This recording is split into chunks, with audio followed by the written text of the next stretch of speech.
Vocês se lembram dessa série? Ela foi lançada em 2023, mas os capítulos novos simplesmente pararam de sair. Finalmente, essa obra-prima fez um grande retorno. A série começa de forma clássica. Um portal se abre, monstros invadem e pessoas comuns subitamente despertam superpoderes. Você provavelmente já viu algo assim antes. Esses novos despertados tornam-se caçadores, e seu trabalho é caçar os monstros.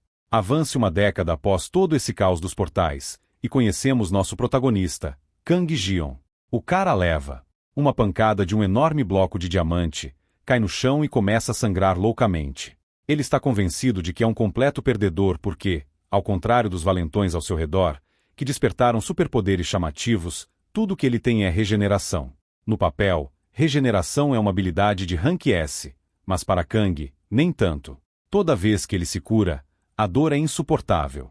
E, para piorar, os valentões continuam atacando, assistindo enquanto ele sofre ao regenerar e rindo da sua dor. É simplesmente brutal. Quando Kang se cura, não sobra nenhum arranhão para provar que foi torturado, então professores e policiais não podem fazer nada. O fato de esses valentões serem despertados de rank S significa que eles recebem todos os tipos de tratamento especial do governo, e ninguém pode levantar a voz contra eles.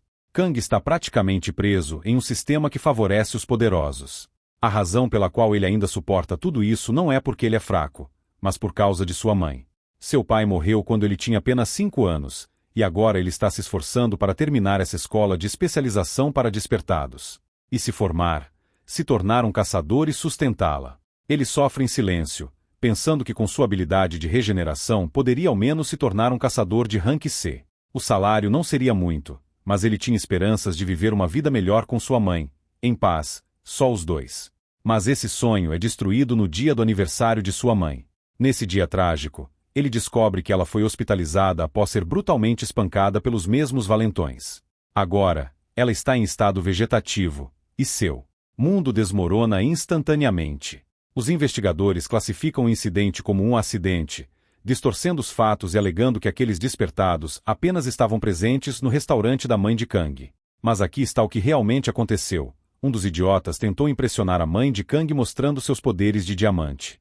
Ela tentou se afastar, e, no processo, o celular do valentão caiu da mesa e quebrou. Enquanto ela se preocupava com como pagaria pelo celular quebrado, o desgraçado de repente perfurou um buraco bem no meio do peito dela. E agora eles estão classificando isso como um acidente, alegando que suas habilidades saíram de controle. Ouvir isso deixou Kang tão furioso que ele apertou os dentes até sangrar, e seus dentes racharam de tanta pressão. Sua frustração estava fora de controle. Ele sabia que isso não era coincidência ou algum acidente de raiva. Era assassinato, puro e simples. E, naquele momento, ele se transformou em um verdadeiro monstro sedento por sangue e completamente destruído. O bolo que ele havia comprado para sua mãe caiu no chão, espalhado, um triste lembrete da vida que ele queria proteger. A cena então muda para as montanhas próximas à cidade, onde os valentões estão relaxando. Um deles, de cabelo castanho, está nervoso sobre o que acontecerá se a mulher morrer. O valentão do diamante apenas dá de ombros, dizendo que ninguém se importa. Ele salta de uma rocha onde estava sentado e começa a se gabar de como eles são jovens o suficiente para serem protegidos pela lei. E, como são despertados, ninguém pode tomar nenhuma ação legal contra eles. Rapaz de cabelo castanho ainda parece inseguro, e é quando o valentão do diamante fica irritado, perguntando se ele realmente acha que foi a primeira vez que ele espancou alguém.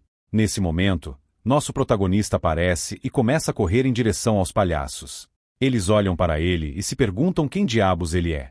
É quando Kang explode, exigindo saber por que eles fizeram aquilo com sua mãe. Então o valentão do diamante percebe quem Kang é e começa a provocá-lo, dizendo que não sabia que a mulher era sua mãe porque ela parecia bem jovem. Com um movimento casual, ele perfura Kang no peito com uma longa lança de diamante, se gabando casualmente de como tentou flertar com ela. Kang rende os dentes e começa a puxar aquela enorme lança de diamante para fora do peito. Seu corpo começa a se regenerar, e a dor é excruciante, fazendo suas lágrimas escorrerem pelo rosto. Finalmente, ele puxa a lança, deixando um buraco enorme que cicatriza quase instantaneamente.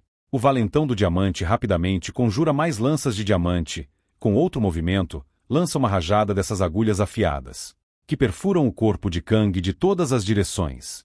Ele está preso no chão, imóvel e impotente, enquanto o peso de sua dor e raiva se intensifica. Mas Kang rapidamente luta contra a dor, avançando em direção a esses monstros. Seu rosto é uma bagunça aterrorizante, como um cão de caça sedento de sangue determinado a alcançá-los e rasgá-los em pedaços. O valentão do diamante apenas ri da situação miserável de Kang e se volta para seu amigo Thor, dizendo para mostrar a esse pirralho que ele está fora de sua liga. Thor hesita por um momento, claramente incerto, mas eventualmente decide usar sua habilidade. E, enquanto faz, uma enorme tempestade de eletricidade desce do céu, atingindo Kang em cheio. Ele cai de cabeça no chão, deixando um rastro de sangue que marca sua luta enquanto tentava alcançar aqueles desgraçados. Eles eventualmente começam a passar por ele, achando que venceram. É então que Kang, movido por pura raiva, agarra um dos valentões pela perna e pergunta a esses desgraçados para onde ele está indo. O valentão do diamante já está de saco cheio desse pirralho agarrado a eles. Ele solidifica o punho com diamantes e desfere um golpe devastador bem na cabeça de Kang. Ele então retira a mão e volta a atacar, acertando outro soco que racha seu crânio, continuando a surra até o rosto de Kang estar uma bagunça sangrenta. Em seguida, o desgraçado enfia seu punho de diamante na boca de Kang, deixando-o sem fôlego. Depois disso, ele chama seu amigo Sandman para começar a cavar. Sandman prontamente começa a cavar um buraco, enquanto Kang treme e os amaldiçoa. O garoto pergunta o que eles vão fazer com ele, ao que o valentão do diamante apenas manda ele calar a boca. É então que centenas de estilhaços de diamante surgem ao redor de Kang, formando um casulo para cobri-lo. Ele amaldiçoa esses desgraçados enquanto os estilhaços o envolvem completamente. Finalmente, Sandman joga a terra por cima dele, selando Kang em um caixão feito de diamante, deixando-o preso na escuridão. Enquanto está preso dentro do caixão de diamante, Kang continua gritando palavrões repetidamente, socando o caixão em desespero. Mas, no fundo, ele sabe que não há como ele conseguir sair. Escapando dos diamantes. Conforme o ar começa a acabar, ele começa a sufocar e, eventualmente, perde a consciência. Mas sua habilidade regenerativa o força a permanecer acordado, e cada segundo naquela prisão de diamantes torna-se uma experiência torturante. Em um momento de desespero, ele pega um fragmento de diamante afiado e o crava em si mesmo, mas nem isso traz a morte. Em vez disso, memórias dolorosas de sua mãe invadem sua mente, lembrando de sua luta e desesperança. É uma ironia cruel. Seu poder de regeneração não permite que ele morra, deixando-o preso nessa existência dolorosa. Ele se sente completamente impotente, uma alma consumida pelo desespero. Então, ele percebe que é exatamente assim que sua mãe se sente agora, verdadeiramente sem esperança e sem ajuda. Esse pensamento leva ao limite, acendendo uma chama dentro dele, e ele começa a socar as paredes de seu caixão, movido por uma esperança desesperada de se libertar desse sofrimento. Não importa quanto tempo leve, ele está determinado a escapar. Ele passa horas gritando e golpeando o caixão, mas não há ninguém nas montanhas para ouvir seus gritos.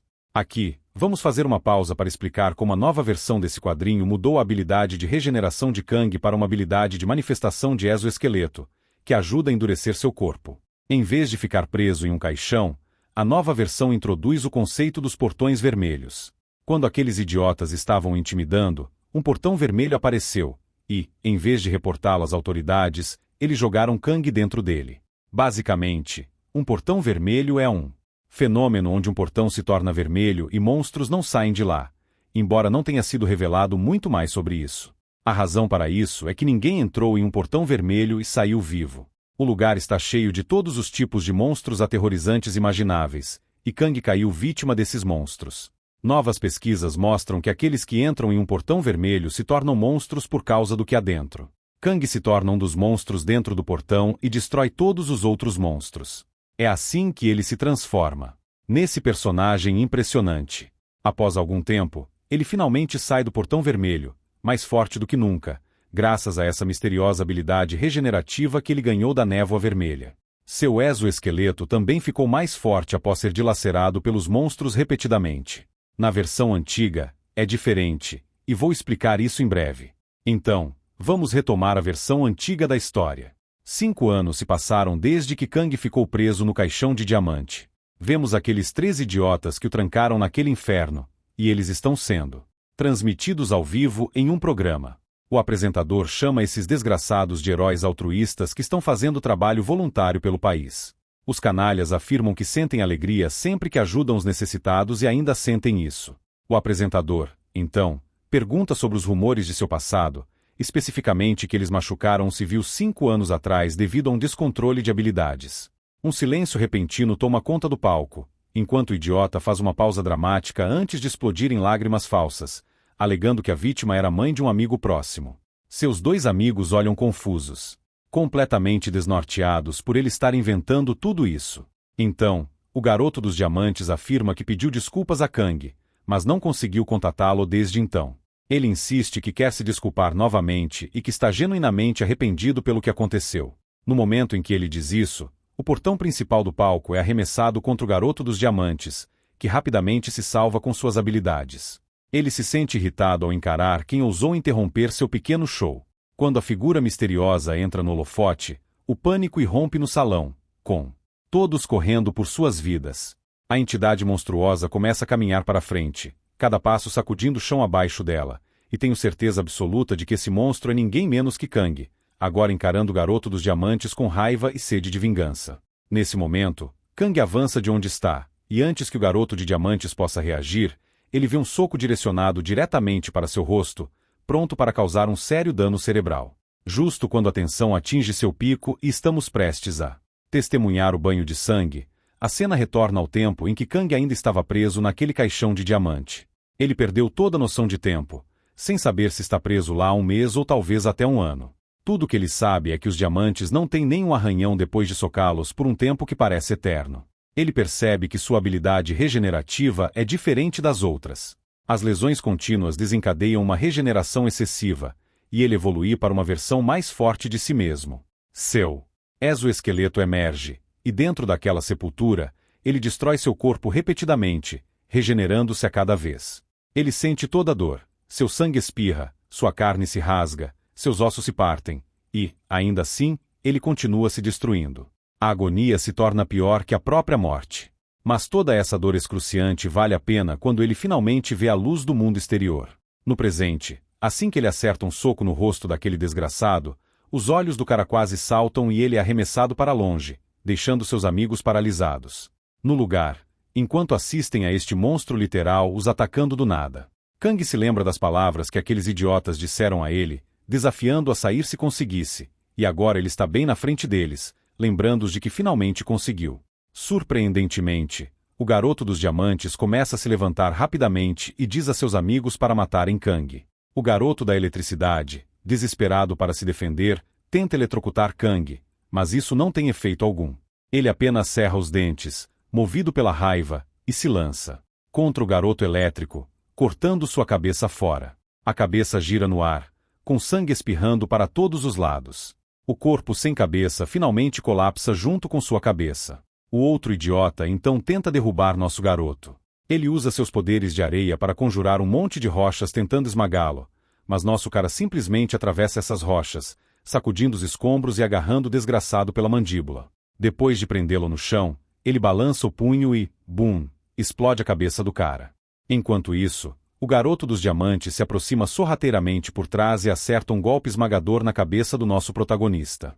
Infelizmente para ele, seu punho apenas racha no impacto. Desesperado, ele conjura uma grande quantidade de agulhas de diamante e as lança de uma vez contra Kang. Elas o atravessam, e o sangue começa a escorrer de todos os lugares. Mas, apesar de tudo, nosso herói começa a se levantar. O garoto dos diamantes entra em pânico, transforma rapidamente seu corpo inteiro em diamantes e começa a espancá-lo sem piedade. Ele usa tudo o que tem, como nos velhos tempos, chegando a enfiar o punho na boca de Kang, achando que o encurralou. Mas, desta vez, nosso herói apenas fecha a mandíbula, e o punho de diamante começa a rachar sob a pressão.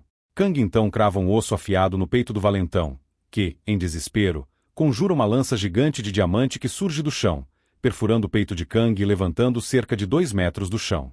Enquanto Kang é levantado, a mão do valentão ainda está presa sob a mandíbula, e ele perde o braço. O outrora arrogante garoto agora se torna um filhote assustado, com apenas uma coisa na mente: fugir o mais rápido possível. Mas, infelizmente para ele, não há escapatória. Kang pega uma das mesmas agulhas de diamante e a lança contra o covarde, imobilizando-o no chão. O garoto começa a rastejar, gemendo e choramingando de dor, enquanto Kang caminha em sua direção. Ele implora para Kang se afastar, mas todos sabemos que nenhum pedido de clemência vai salvá-lo agora. Kang inicia sua tortura, derramando sangue por toda parte ao apunhalar o desgraçado com as mesmas agulhas que o atingiram antes. Depois que todas as agulhas estão cravadas em seu corpo, o valentão treme e pergunta quem Kang realmente é. Kang prontamente agarra seu crânio e o parte ao meio, revelando seu rosto por completo. E, nesse momento, a mente do valentão é inundada por lembranças do passado. A dura realização o atinge. Este é o mesmo garoto que ele atormentou. Em seguida, Kang parte com tudo para sua vingança, espancando o valentão até ele se tornar uma polpa, sem mostrar piedade. Finalmente, Kang enfia a mão na boca do garoto e, após um momento, retira sua mão, tirando a vida do desgraçado que fez de sua vida um inferno. Agora, sua vingança está completa. Aqueles que o intimidaram estão mortos. Os que machucaram sua mãe inocente finalmente foram levados à justiça. Kang apenas fica parado, encarando a poça de sangue sob seus pés. E, como se fosse ensaiado, a chuva começa a cair. Sua mente retorna ao momento em que saiu do caixão. A primeira coisa que fez foi correr para ver sua mãe, ainda em estado vegetativo no hospital. No presente, ele grita e chora enquanto a chuva cai ao seu redor. Enquanto isso, outro dia amanhece nas montanhas. Um enorme portão de monstros está escancarado, e parece que alguém já lidou com todos os monstros que tentaram sair dele. O grupo de aventureiros está impressionado com o desempenho de uma mulher, especialmente porque ela diz que é a primeira vez que chega tão fundo no portão. Ela apenas sorri e agradece por terem cuidado dela. Mas, então, as expressões dos bandidos mudam de amigáveis para assustadoras. Eles começam a se aproximar da mulher com sorrisos sinistros, dizendo que estão ainda mais gratos por estarem com ela. Enquanto avançam em direção à garota solitária, ela treme de medo. Um dos pervertidos nojentos insinua que ninguém sabe o que acontece dentro do portão e que pode levar um mês para sair dali. Um dos brutamontes agarra suas mãos, aproximando-se cada vez mais e dizendo que está animado para passar esse mês com ela. A mulher chora ao ouvir esses homens sem coração se aproveitando de sua vulnerabilidade. Mas, antes que algo possa acontecer, o mesmo brutamontes é o primeiro a perder a cabeça. Os outros se viram para ver quem acabou de decapitar seu amigo, e, sem surpresa, é Kang.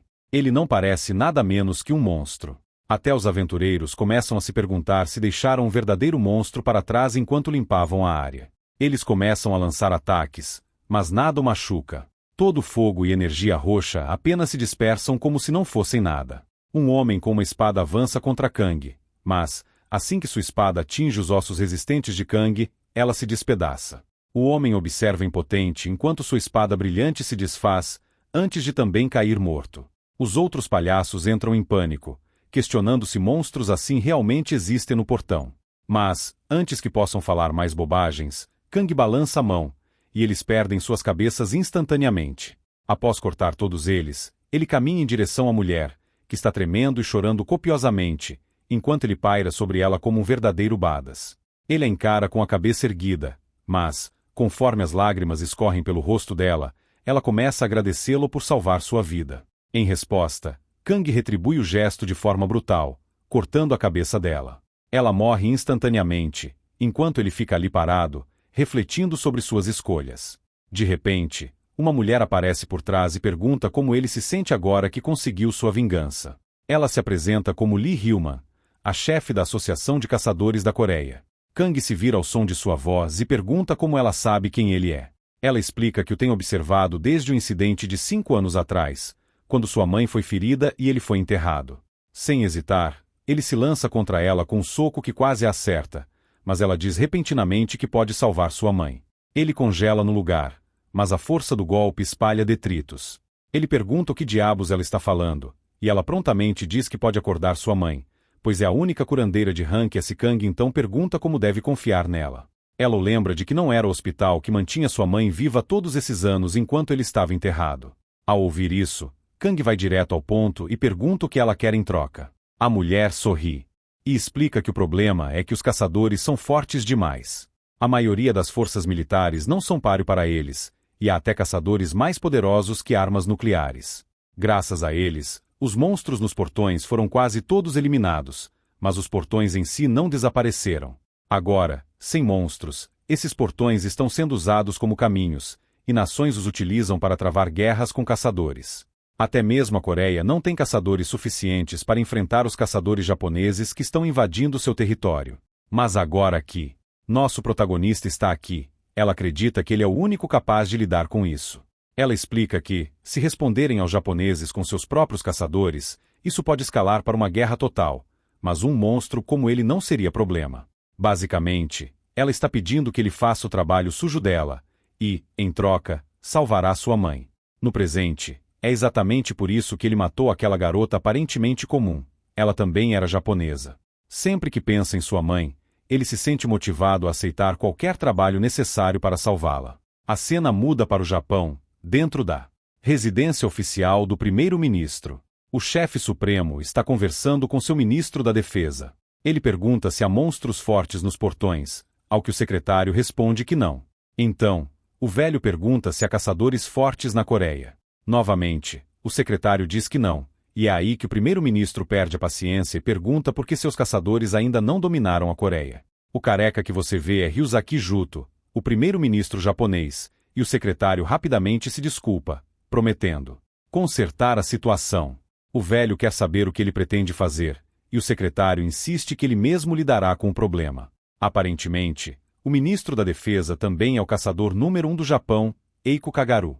Após essa discussão tensa com o primeiro-ministro, ele sai dizendo para sua secretária preparar sua espada imediatamente. A mulher pergunta se ele vai sozinho, e ele responde que sim. Ela comenta, com certa hesitação, que talvez isso soe rude, mas os caçadores enviados antes eram todos de elite, então por que não levar reforços? Claro que esse comentário pareceu rude, especialmente porque ele é, na verdade, o caçador número 1 de todo o país. A mulher rapidamente se desculpa pela sugestão absurda. Quando ele entra no portão, anda pelos túneis amaldiçoando soldados que morreram ali, em um portão de terceira categoria. De repente, alguns monstros aparecem para atacá-lo, mas ele os corta à esquerda e à direita, pensando como aqueles desgraçados foram derrotados por criaturas assim. Enquanto caminha, ele percebe algo estranho à frente. É nosso protagonista sentado bem no alto de uma pilha de corpos de caçadores japoneses mortos. O caçador sente uma mistura de raiva e empolgação ao ver um adversário formidável. Ele rapidamente balança sua espada contra nosso protagonista, mas Kang consegue se defender com seus ossos. O caçador está tão cheio de si que fica enojado com a audácia de um monstro tentar bloquear sua espada. Ele então desfere um golpe no peito de Kang usando uma de suas habilidades especiais, Corte da Lua Cheia, que faz nosso herói deslizar pelo chão com o impacto. Ele segue com o segundo Corte da Lua Cheia, e o golpe atravessa Kang, mas nem mesmo é suficiente para cortar seu exoesqueleto. O caçador tenta um terceiro Corte da Lua Cheia, mas desta vez nosso protagonista se abaixa e balança sua mão.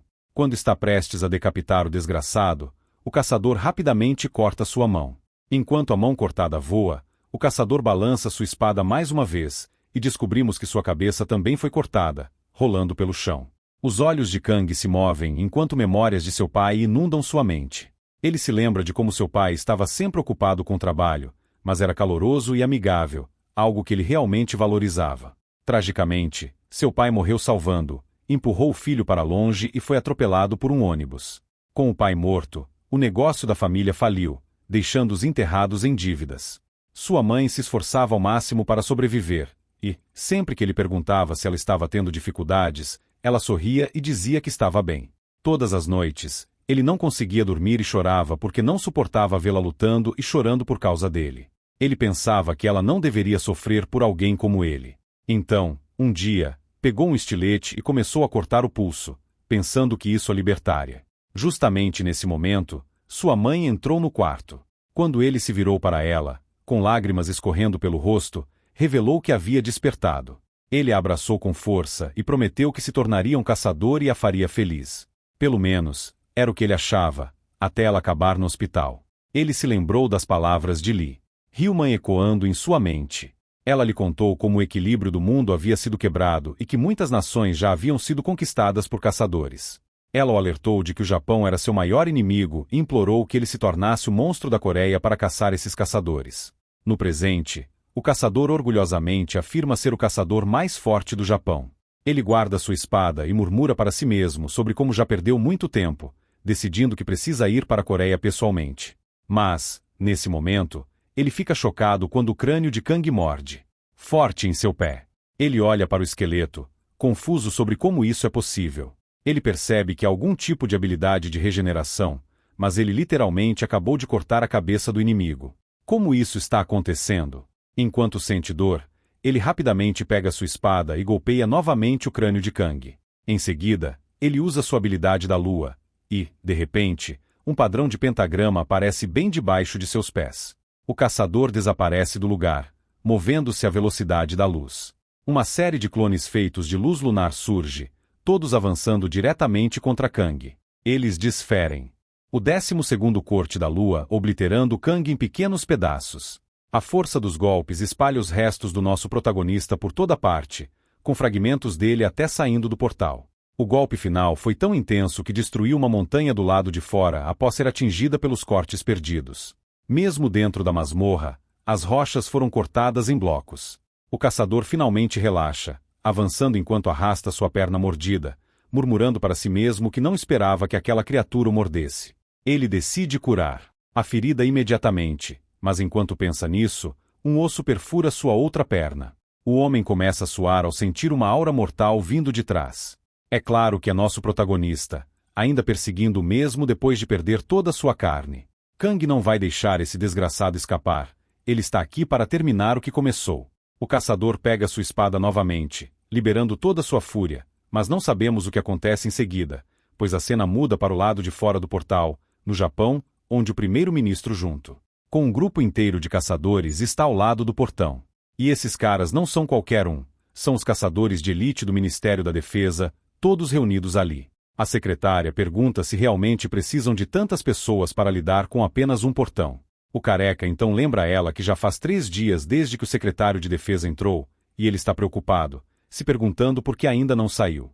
Enquanto eles conversam, a cabeça do principal caçador do Japão cai aos seus pés, e nosso protagonista emerge do portal. O primeiro-ministro grita em pânico, mas seu grito irritante é interrompido quando um corte rápido arranca sua cabeça. A cena então muda para a Associação de Caçadores da Coreia, onde a assistente pergunta ao chefe da associação se Kang pode realmente vencer contra os principais caçadores do Japão. Bem, o chefe da associação já está ciente dos perigos, então ela apenas sorri e pergunta à assistente se ele não está ao menos curioso para saber se Kang vai vencê-los ou não. No momento em que ela diz isso, a cena volta para o nosso herói, que é atingido por um contra-ataque massivo vindo do próprio primeiro-ministro. Surpreendentemente, mesmo depois de ter sua cabeça cortada, ela simplesmente se regenera. A força do soco é tão poderosa que o chão abaixo dele se despedaça, e os restos de Kang se espalham pela área como carne moída. Bem, acontece que o primeiro-ministro japonês, Ryuzaki Juto, não é nada fraco. Na verdade, ele é o número 0 do Japão, um caçador de rank S então. Não é surpresa que ele tenha obliterado Kang com apenas um soco. Antes de mergulharmos novamente nessa batalha acalorada, vamos dar um passo atrás no tempo, quase 3 anos atrás. A maioria dos monstros dos portões foi subjugada, e as únicas entidades poderosas que restaram no mundo foram os próprios caçadores que salvaram o mundo. Assim, as pessoas ao redor do globo começaram a temer o poder dos caçadores. Alguns países tentaram erradicá-los, mas, bem, isso não saiu como planejado, por razões óbvias. Os caçadores pelo mundo fizeram acordos com suas nações para coexistir ou as conquistaram diretamente. E assim, cada um encontrou sua própria forma de alcançar a supremacia. O Japão foi um dos países que caiu sob o domínio de um caçador, e a razão era simples. O primeiro-ministro, que por acaso é um caçador de rank S, ele já era agressivo antes de despertar. E, assim que o sistema de caçadores surgiu, ele decidiu tomar o controle da Coreia do Sul também. Mas seus planos encontraram um obstáculo assim que nosso protagonista entrou em cena. Mesmo após receber aquele soco devastador, Kang se regenera novamente e retorna à sua forma anterior. Enquanto se levanta, os caçadores que vieram com o primeiro-ministro rapidamente se lançam contra nosso protagonista. Um deles balança sua arma tentando decapitá-lo, mas acaba sendo decapitado. Outro caçador tem o rosto esmagado no processo. O primeiro-ministro e seus comparsas só podem assistir, horrorizados, enquanto nosso herói permanece de pé, completamente ileso. Todos ficam furiosos, e o primeiro-ministro fica cada vez mais agressivo, deixando claro que qualquer um que se mover de onde está será morto pessoalmente por ele. Suas palavras pesam no ar, deixando todos em silêncio, enquanto nosso protagonista marcha em direção ao primeiro-ministro. A cena então muda para um dia frio, com neve caindo suavemente. Lá, o primeiro-ministro encontra um garoto na rua, tremendo e à beira de congelar. Ele pergunta ao menino o que está fazendo ali, mas o pequeno não responde imediatamente. Em vez disso, ele olha para o primeiro-ministro e pergunta quem ele é. Ao fundo, TVs transmitem imagens do primeiro-ministro, mas, surpreendentemente, o garoto não parece reconhecê-lo. É então que Ryuzaki diz a ele para vir com ele, porque está muito frio lá fora. E, assim, ele acolhe o garoto. Enquanto caminham, Ryuzaki pergunta o nome do garoto, e ele responde, Kagaru. Este é o mesmo Kagaru que nosso protagonista matou no portão. Ver a cabeça de seu filho mais estimado enfurece completamente o homem. Em um piscar de olhos, ele desfere um soco que lança Kang para longe. Mas Ryuzaki não para por aí. Ele segue com uma série de golpes, cada um mais devastador que o anterior, até que a cabeça de Kang é completamente destruída. Enquanto nosso protagonista cai para trás, sua mente e cabeça destruídas, Ryuzaki libera um poder aterrorizante que queima e oblitera tudo ao redor. Kang é reduzido a nada além de um monte de ossos. Todos elogiam o desempenho estelar do primeiro-ministro, algo já esperado dele. Ele estende a mão para pegar a cabeça de seu filho, mas, antes que consiga alcançá-la, vemos nosso protagonista se reconstruindo, mesmo após ser reduzido a pó e ossos. Os olhos do primeiro-ministro se arregalam de choque, e sua mente volta ao passado, onde vemos inúmeros corpos de caçadores mortos. Quem os matou foi o mesmo garoto, Kagaru. O primeiro-ministro pede desculpas por tê-lo feito fazer tal trabalho sujo, mas Kagaru tranquiliza, dizendo que está tudo bem, que está apenas feliz que o Japão finalmente está sob controle. É nesse momento que o primeiro-ministro menciona seus planos de conquistar a Coreia do Sul e a China também, lembrando Kagaru de que ele pode morrer na próxima vez, e que, se não quiser lutar, pode desistir. Mas Kagaru rapidamente lembra que foi ele quem o acolheu quando estava morrendo de frio, e que pretende pagar essa dívida pelo resto de sua vida. Contudo, há algo que ele pede ao primeiro-ministro, quer chamá-lo de pai. O primeiro-ministro chama de cabeça dura e lembra que não precisa nem dizer, pois ele já é seu filho. No presente, a atmosfera se torna insuportavelmente tensa, e o chão sob os pés de todos se transforma em lava devido à raiva incontrolável do primeiro-ministro. Uma das caçadoras, uma mulher com poderes de gelo, rapidamente congela. Ela não quer ser incinerada pela lava escaldante, então grita para o primeiro-ministro, que perdeu totalmente o controle. Ele já não se parece mais com um humano. Em vez disso, parece uma criatura aterrorizante feita de fogo, derretendo tudo ao seu redor como se fosse manteiga. Mas o cara está tranquilo como um pepino e começa a dar passos confiantes para frente. A montanha se transforma em um vulcão prestes a entrar em erupção. Enquanto falamos, ela entra em erupção imediatamente. O primeiro-ministro se transformou completamente em uma abominação, um ser de magma puro, pronto para derreter tudo e todos em cinzas com um simples gesto. Ele libera chamas escaldantes que começam a incinerar nosso amigo, sua carne desaparece, queimando, mas ele ainda salta do chão em direção a esse desgraçado. O primeiro-ministro libera mais magma do solo, que começa a queimar os ossos de Kang. Todo o local entra em caos enquanto os outros caçadores fogem em pânico, desesperados para salvar suas próprias vidas. O calor intenso e a força destrutiva transformam toda a montanha em um enorme vulcão coberto de lava. Finalmente, Ryuzaki começa a se acalmar, observando silenciosamente enquanto Kang é engolido pelo vulcão que criou. Mas, apesar de ser consumido pela lava, a mente de Kang ainda está fixada em alcançar Ryuzaki. O primeiro-ministro sabe que isso não acabou, então ele convoca Nami, a mulher com poder de gelo. Ela aparece prontamente, tira a luva e começa a esfriar a superfície da lava, formando uma camada sólida para prender Kang abaixo dela. Quando a superfície endurece, Ryuzaki se despede de Kang, dizendo para ele derreter para sempre sob a lava. A cena então muda para a Coreia do Sul, na guilda com Kang. Lá vemos uma mulher tentando ao máximo curar um caçador em particular, e esse caçador é o mesmo que mexeu com a mãe de Kang e acabou levando uma surra, mas parece que ele ainda não morreu. As coisas na montanha finalmente começam a se acalmar, e o primeiro-ministro diz aos seus caçadores que apenas os de maior rank ficarão, enquanto os outros devem retornar. Todos concordam, e enquanto isso, vemos a mão de Kang empurrando através da camada solidificada de lava derretida, se movendo violentamente. Ele pensa consigo mesmo como esses tolos estão brincando com a lava como se fosse um grande problema, quando para ele é só uma cócega. Você vê, dentro de um portão de sangue, ele experimentou um calor dezenas de milhares de vezes mais intenso. Se você não conhece esses portões vermelhos, Vou lembrar que os criadores deste quadrinho realmente mudaram os poderes dele na nova serialização do quadrinho. Nesta versão, ele fica preso dentro do portão de sangue, onde passa por tortura e coisas feitas pelos monstros no portão. Pessoalmente, eu preferi a origem antiga para os poderes dele. O que você acha? Qual versão você gostou mais? Deixe nos comentários. Mesmo que este fogo não seja nada para ele, ainda assim a dor é insuportável como sempre, mas ele tem que passar por isso de qualquer forma. Eventualmente, Kang quebra o teto resistente de lava seca, deixando a Nami completamente surpresa. Ela não acredita no que vê enquanto ele literalmente rasteja para fora das profundezas do inferno.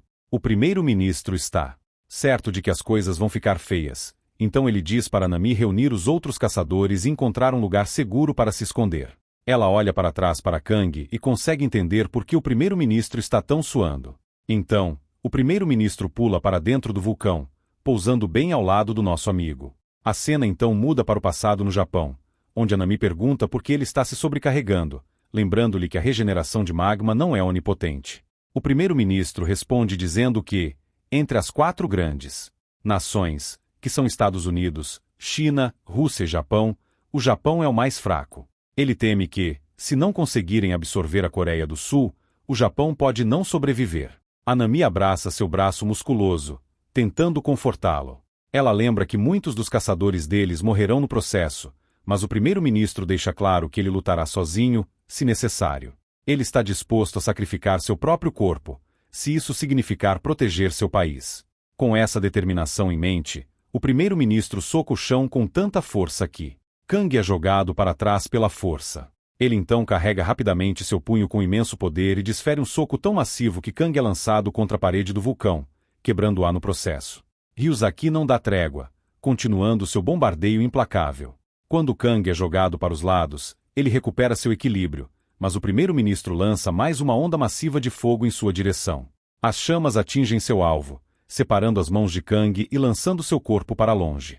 O primeiro-ministro não para por aí, ele salta no ar e desce como um maldito meteoro, fazendo toda a montanha tremer com seu impacto divino. Enquanto isso, a Nami alcança os outros caçadores e urgentemente relata que o primeiro-ministro ordenou a evacuação. Apesar do perigo, ela declara que ficará para apoiá-lo. Mas os outros caçadores se recusam a seguir seu comando. Eles pedem desculpas e insistem que não abandonarão o primeiro-ministro. Eles devem muito a ele pela ajuda que ele lhes deu e estão preparados para dar suas vidas para protegê-lo até o fim. Então, eles a chamam de esposa do primeiro-ministro. A propósito, é provavelmente uma boa coisa que tenham atualizado a aparência do primeiro-ministro, de um velho musculoso para uma versão mais jovem, porque a ideia de ele ter uma esposa que poderia passar por sua filha teria sido bem estranha. No coração do vulcão, a batalha continua. Ryuzaki está empurrando implacavelmente Kang para as profundezas de magma. Em determinado momento, o corpo de Kang é incinerado, reduzido a nada, mas, como era de se esperar, ele começa a se reformar novamente e logo está rastejando para fora do vulcão mais uma vez. Kang de repente salta em direção a Nami, deixando o primeiro-ministro absolutamente furioso. Kang, por sua vez, agarra sua mão congelante e começa a congelar também. Mas, apesar disso, ele a arrasta para dentro do vulcão com ele. Os outros caçadores rapidamente saltam no vulcão para se juntar à fritura. Ryuzaki não perde tempo e prepara um contra-ataque devastador. Num piscar de olhos, ele corta o braço de Kang e puxa sua esposa para perto, tentando protegê-la, mas Kang consegue cortar a cabeça de Ryuzaki no processo. A cabeça começa a cair, mas ainda está conectada ao corpo através dos poderes de magma de Ryuzaki. Mas o cara não perde essa oportunidade de ouro. Ele pega a mão de Anami, a que tem o poder de congelar qualquer coisa ao toque, e a força tocar a cabeça de seu marido. Antes que possamos ver a cabeça de Ryuzaki congelando, Kang se vê despedaçado em pedaços pelos outros caçadores, seu corpo quebrado e sua cabeça caindo. Os outros caçadores perguntam a Anami se ela está bem, mas sua mente está ocupada com os pensamentos sobre o bem-estar de seu marido. Ela começa a chorar quando percebe que congelou a cabeça de seu próprio marido antes que pudesse se ligar novamente ao corpo. Para dar o golpe final, Kang pisa naquela cabeça feia, quebrando-a em pedaços. Uma onda de desespero toma conta deles quando percebem que esse monstro ainda está vivo. No momento seguinte, ele dispara para frente com velocidade incrível, cortando tudo em seu caminho. Tezu deixa Nin em lágrimas enquanto ela assiste seus companheiros caindo como moscas. Agora é finalmente sua vez de perder a cabeça. Em seus momentos finais, seus olhos começam a se fechar, e ela sente sua cabeça caindo. Naquele instante, memórias de tempos felizes com seu marido retornam, momentos cheios de alegria e amor. Porém, essas memórias agradáveis rapidamente se transformam em horror. Com sua consciência desaparecendo, ela estende a mão para tocar sua própria cabeça e, naquele exato momento, congela completamente. Um fim trágico para sua bela vida compartilhada com seu marido. Membros espalhados por toda parte pintam um cenário de desolação. Não há mais ninguém vivo, exceto nosso protagonista, que finalmente sai do vulcão e decide que é hora de voltar para a Coreia. A cena transita para a Coreia do Sul, dentro do depósito monótono da Guilda Kang. Lá encontramos Tae-soo, o mesmo otário que amamos odiar, se esforçando muito para ficar mais forte. Uma moça, cujo nome não é mencionado, o avisa para não exagerar, lembrando que ele foi o único com mana restante e que, por isso, sobreviveu com dificuldade enquanto seus amigos já estavam mortos. Tae-soo reconhece essa dura verdade e admite que se lembra de tudo claramente. Ele também se recorda de como o pirralho que ele costumava intimidar na época da escola escapou do Bloodgat e matou ele e seus amigos. Além disso, seus poderes mudaram. As pedras que ele conjurava, antes azuis, agora irradiam uma cor vermelha. Descobrimos que Tae-soo é o mestre da Guilda Kang, um caçador de classificação S conhecido como H-Sui, movido pela vingança contra Kang. Ele instrui a moça a liberar o selo que o mantém preso. Algum tempo depois, a mulher aparece completamente exausta, ofegante enquanto tenta recuperar o fôlego. Apesar de seu cansaço, ela traz a boa notícia de que o selo foi quebrado, e Tae-soo agora está livre para liberar seus poderes aterrorizantes. Ele ordena que ela reúna os membros da Guilda Kang imediatamente. Assim que todos se reúnem no salão de assembleias, Tae-soo sobe ao palco. Todos abaixam a cabeça em respeito, expressando descrença ao saber que ele, dado como morto, está vivo. Agora, estão ansiosos para seguir todas as suas ordens. O chefe da equipe de inteligência da Guilda Kang, um caçador de classificação S chamado Kung-chan, relata que Kang se dirigiu ao portão após o massacre no Japão. Antes que Kung-chan pudesse continuar, Tae-soo perde a paciência e ordena que matem Kang. An reconhece a ordem, jurando que toda a equipe de inteligência a cumprirá. No entanto, assim que termina sua promessa, Tae-soo arranca sua cabeça, deixando os outros membros atordoados. Enquanto segura a cabeça decapitada de Kung-chan, descobrimos que Tae-soo absorveu a Associação de Caçadores da Coreia há 3 anos. Ele mata outro homem, torcendo seus membros até que o corpo exploda, espalhando sangue por todos os lados. A cena muda para o passado, onde uma garota pergunta se remover o selo é realmente necessário, já que sua habilidade é amaldiçoada. No presente, Tae-soo inicia um massacre infernal, matando todos os 1528 membros da Guilda Kang e absorvendo seus poderes. Ele enlouquece enquanto absorve essa energia avassaladora, enquanto a mulher afunda em desespero, perguntando por que ele precisa fazer isso. Tae-soo explica que Kang matou o primeiro-ministro de classificação Tri-S, e mesmo absorvendo todos esses caçadores, ainda não será o suficiente para derrotá-lo. Determinado, ele planeja ir à Rússia para obter mais poder. A cena transita para um porto, onde Lee recebe Kang enquanto ele sai do portão. Em seguida, corta para o hospital onde está a mãe de Kang. Descobrimos que uma curandeira de classificação S iniciou o procedimento para curá-la, restaurando células danificadas uma a uma com mana. O processo consome muita energia e levará tempo, mas ela está confiante. Após terminar sua sessão habitual de cura, a curandeira menciona que, se continuar diariamente, a mãe de Kang acordará na próxima semana. No entanto, ela desaba de exaustão, e Kang percebe o preço extraordinário em mana que isso custa a ela. Quando questionada sobre o motivo, a mulher, suando profusamente, segura a mão de Kang e insiste que ele precisa sobreviver. Nesse momento, uma energia verde começa a brilhar enquanto ela o segura, mas Kang rapidamente puxa sua mão. A mulher percebe algo alarmante. A bestialização de Kang progrediu significativamente dentro do Bloodgat. Desde que o portão apareceu pela primeira vez, 15 anos atrás, os outros portões estão lentamente se transformando em Bloodgats. Desde que Kang escapou de um portão vermelho, a transformação acelerou, tornando as passagens conectadas a outro lugar. Algo está vindo do outro lado. Criaturas aterrorizantes emergem dos portões vermelhos, e o caos toma conta. A cena muda para o escritório presidencial da Coreia do Sul, onde o edifício está coberto por um escudo mágico. Lá, o presidente, em pânico, exige saber por que a Guilda Kang não responde. Seu assistente informa que a guilda foi aniquilada. Em desespero, o presidente questiona se deveriam pedir ajuda internacional, mas rejeita a ideia por considerá-la suicida. Ele ordena que a lei marcial seja declarada, mas o assistente lembra que os militares são inúteis contra esses monstros. O presidente insiste que é melhor agir do que ficar parado.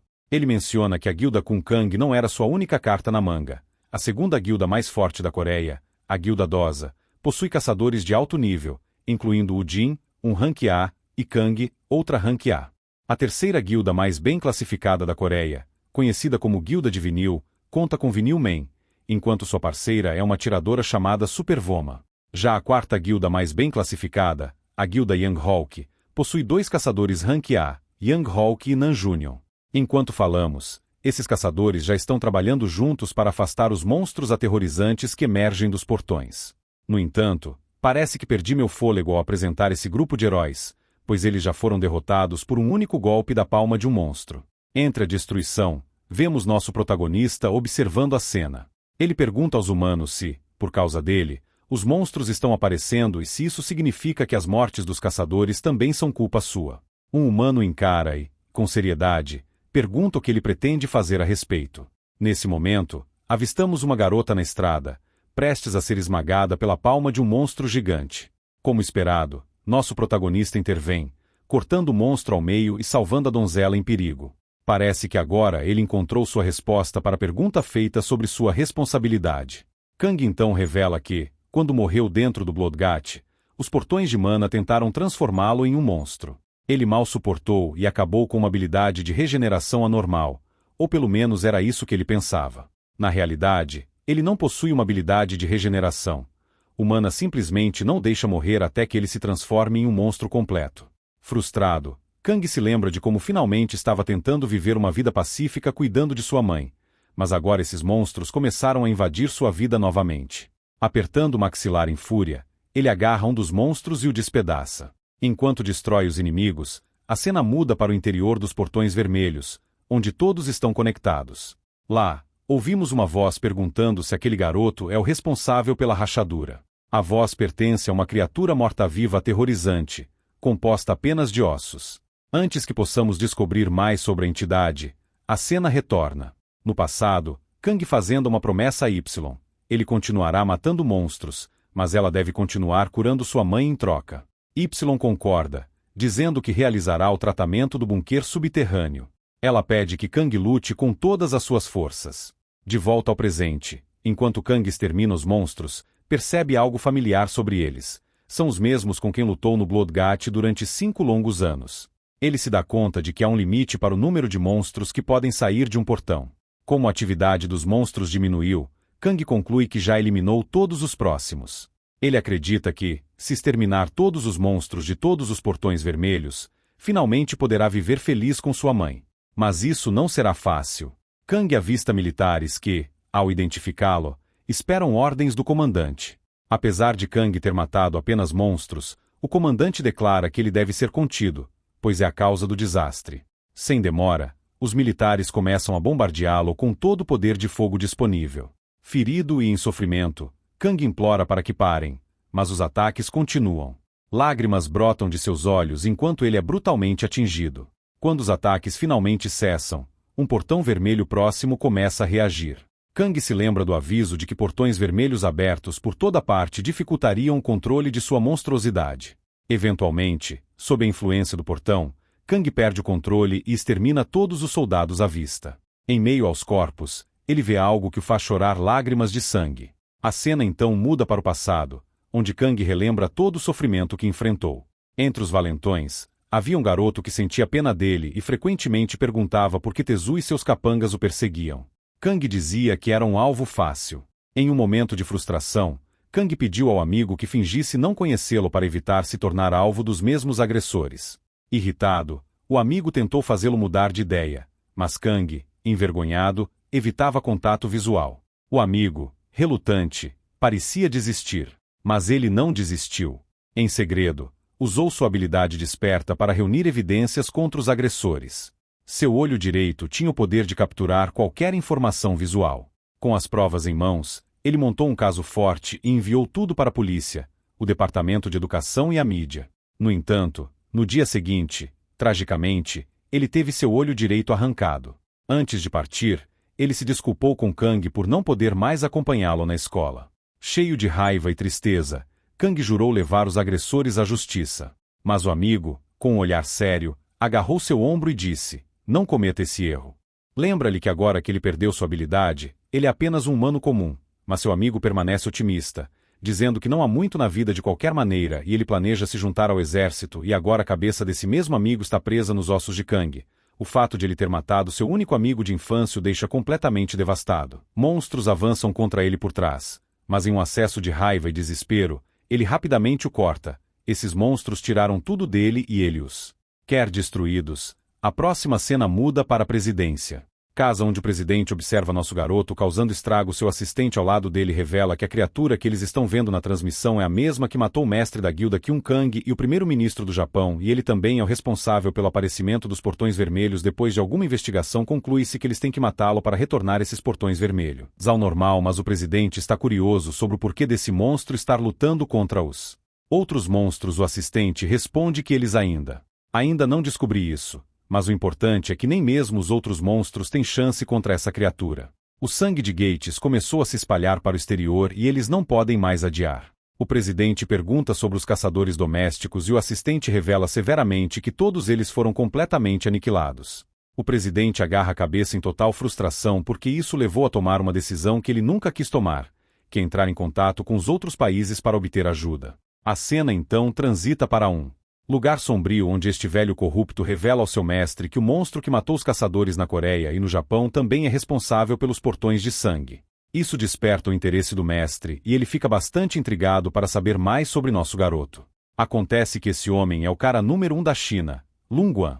Em seguida, a cena muda para outro país, onde vemos uma senhora elegante com o rosto escondido sob um véu.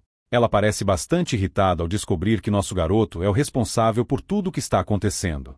Essa mulher é a viagem número 1 da Rússia S-Rank Vladimir Rouzanben. Definitivamente não há como negar que os russos são idiotas. Por fim a cena muda para o caçador número 1 da América. Os gritos daqueles que estão com dor fazem seu coração afundar e ele sente vontade de entrar no campo de batalha, mas seu assistente o lembra que se ele sair o que vai acontecer com a guerra na Rússia. O homem então abre suas asas e libera uma explosão de energia roxa que destrói tudo à vista. Com isso esclarecido, ele decide que é hora de ir para a Coreia.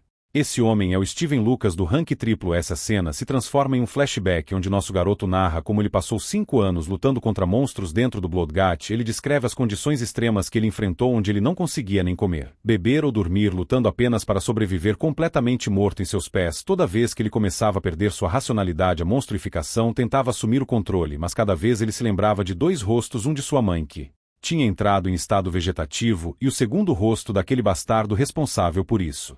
Tudo isso é como ele conseguiu se defender da monstruosidade canalizando sua raiva, mas sua determinação enfraqueceu agora que ele se vingou. Não realmente humana dentro do portão de sangue ficou mais forte, tornando mais difícil de controlar conforme ele se aproxima dos portões. Por causa disso ele acabou matando pessoas inocentes. Agora ele decidiu enfrentar os portões e eliminar todos os monstros, mas ele se pergunta se algum dia será capaz de espiar isso. Naquele momento Kang leva um golpe com tanta força que sua cabeça explode instantaneamente e seus olhos e língua voando para longe. O cara por trás desse ataque brutal não é outro senão o americano Lucas. A cena então muda para outro flashback onde Kang narra que o ano em que os portões apareceram durante o Natal, Lucas estava no meio de seu sermão na catedral quando aqueles portões verdes apareceram bem dentro do lugar. Monstros começaram a sair e não havia caçadores por perto para salvar ninguém. Mas também foi o momento em que o presidente despertou seus poderes e ganhou suas asas. A igreja que ele dirigia era a maior da América, com cerca de 100 mil crentes se reuniram naquele caos. 138 pessoas ficaram feridas,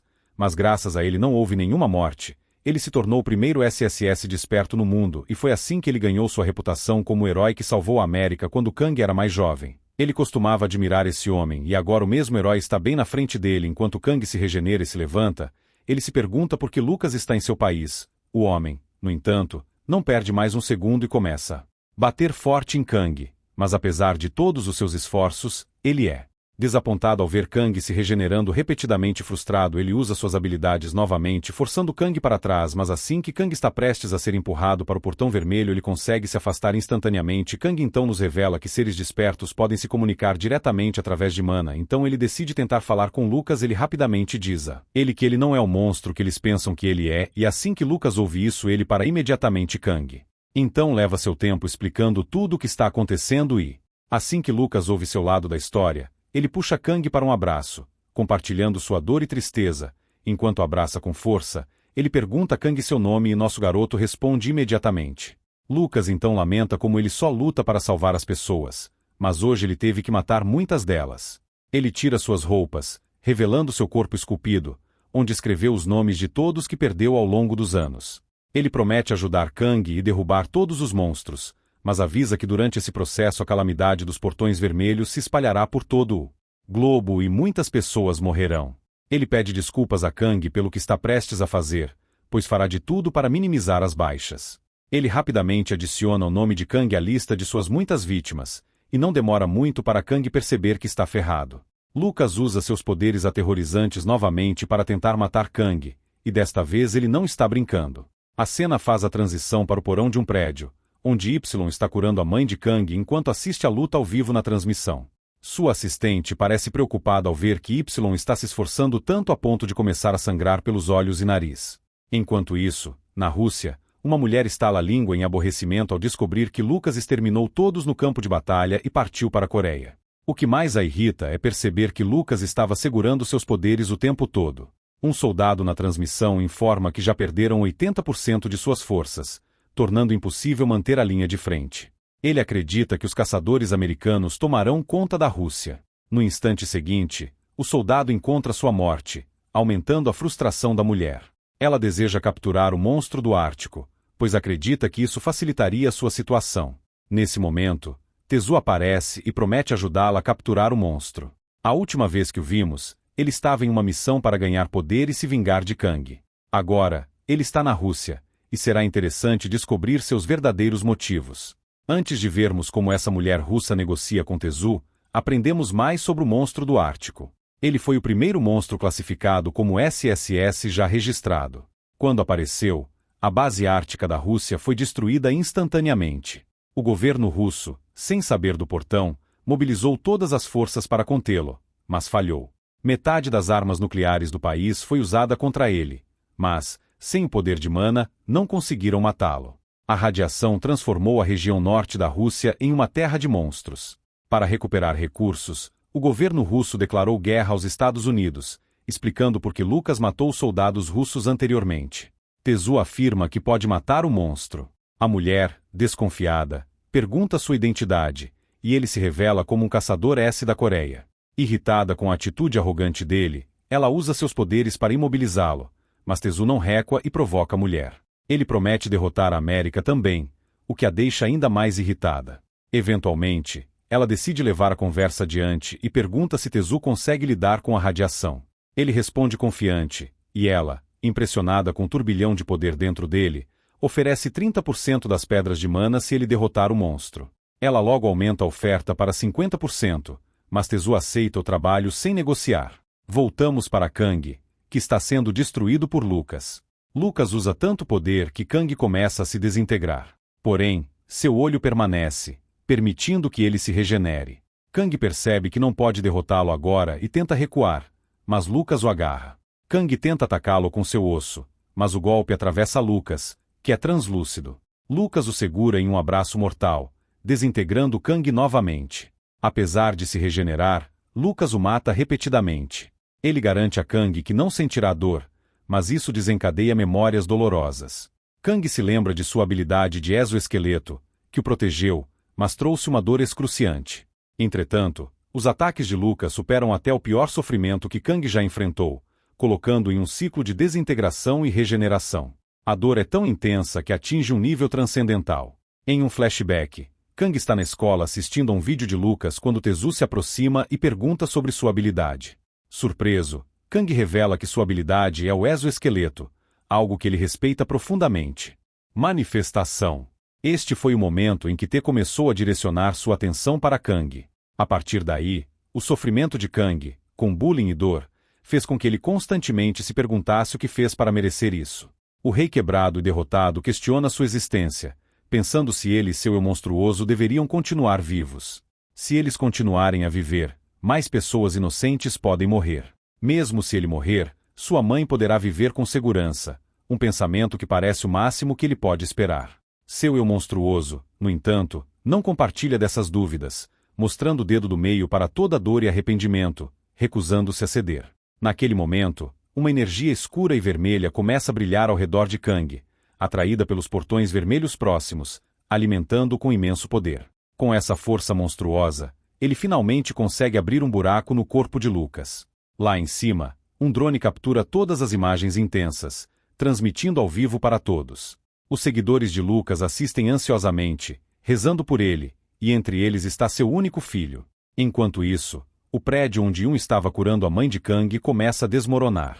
Felizmente, Yun e a mãe de Kang estão no porão, o que parece oferecer alguma proteção. No entanto, o processo de cura está cobrando um preço alto no corpo de Yun. Se ela se esforçar mais, provavelmente morrerá. Nesse momento, Yun cai no chão. Sua assistente corre para ajudá-la desesperadamente. Apesar de tudo, Yun fica aliviada, pois o tratamento está completo. Assim que diz isso, a mãe de Kang abre os olhos pela primeira vez em anos, finalmente emergindo de seu estado vegetativo. A cena muda para a Rússia, onde Tezu atravessa o ar contaminado, focado exclusivamente em Kang. Ele está diante do notório monstro que mantém toda a Rússia nervosa, mas sua mente está travada em Kang, que atualmente luta contra Lucas, deixando Tezu espantado. A cena volta para Kang, cuja aparência está mais furiosa do que nunca. Vendo Kang assim, puxa o coração de Lucas. Ele percebe que Kang deve ter suportado uma dor imensa para exalar uma aura tão sinistra. Com isso em mente, Lucas o agarra novamente. Seus músculos enormes se contraem ao redor de Kang, e ele começa a desintegrá-lo. Mas, como sempre, Kang se regenera, voltando ainda mais forte. Desta vez, ele retalia com todo o poder monstruoso que acumulou. No entanto, Lucas se transforma em luz roxa, desviando do ataque sem um arranhão. Lucas reflete filosoficamente, pensando que às vezes apenas ser ouvido pode fazer a diferença. Por isso, decide que será o responsável por apagar tudo. Com essa decisão, Lucas alcança o crânio de Kang, disposto a destruí-lo de uma vez. Mas Kang não desiste, retalia rapidamente, cortando a mão de Lucas e criando distância. Mesmo sem a mão, Lucas mantém uma expressão assustadora. A mão decepada, ainda alojada na cabeça de Kang, explode, destruindo sua cabeça. Enquanto o corpo de Kang cai, a mão de Lucas se regenera sem esforço. Lucas revela que, desde que ganhou poderes, houve gritos de sofrimento e pedidos de ajuda. Mas, entre esses gritos, houve vozes de gratidão e felicidade, o que o excita profundamente. Ele tenta esmagar Kang, mas este se regenera na palma da mão de Lucas. Kang se liberta por um momento, mas Lucas o esmaga novamente, aparentemente sem esforço. Eventualmente, Kang consegue se libertar com fúria renovada e ataca Lucas, que simplesmente desenha uma cruz na testa de Kang. Isso faz o corpo de Kang se mover por conta própria, rasgando seu peito aberto. Lucas então derrama uma torrente de orações, esperanças e energia positiva em Kang. Essas emoções intensas o quebram, destruindo sua mente e espírito. As orações enchem sua mente, fazendo sentir-se preso e sobrecarregado, dominado por sensações dolorosas e incompreensíveis. Eventualmente, Kang é obliterado novamente. As orações e esperanças daqueles que querem que Lucas vença o afogam, tornando Kang incapaz de resistir. Enquanto isso, Tezu luta contra o monstro do Ártico, que o desafia enormemente. Um pensamento irritante surge: o monstro não é nada comparado a Lucas. Tezu percebe que, se não vencer esta luta, não terá chance contra Kang.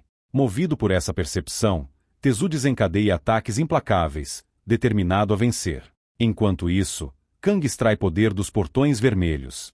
Ao se regenerar, Lucas o atinge brutalmente, jogando Kang pelas camadas do prédio. Kang cai no porão, entre os escombros do esgoto. Ali, enterrado nos destroços, sua mãe aparece. Mesmo em sua forma monstruosa, não demora para ela perceber que a criatura diante dela se parece com seu filho.